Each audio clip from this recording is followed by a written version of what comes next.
Unajua maana hata watu wengine bwana, unakuta mtu mwanaume mwenzako akikupigia simu haui comfortable katika kuongea, unaongea kiukali, lakini akikupigia mwanamke bwana unakuwa mpole, mstaarabu, unajishusha, unakuwa mdogo kama Piriton. Hebu muone jamaa hapa.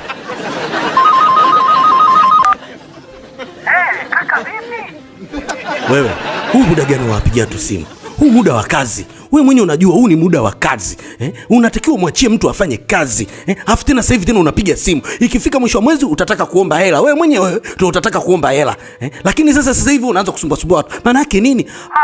Kaka, basi kama vipi ndakupigia baadaye bwana. Samahani kakaangu, nilikuwa sijui. Samahani sana bro, samahani. Poa bwana.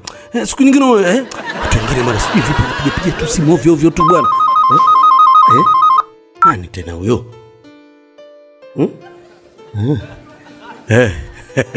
Mambo vipi?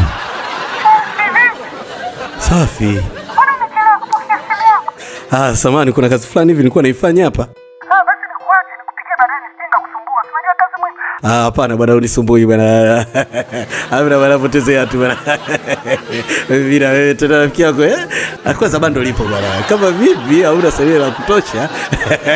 Ngoja basi nikupigie vipi tuchoke tu bwana. Hamna kazi hapa, hamna ubizi wala nini. Sio muda huu, unajua kazi nishafanya asubuhi mchana.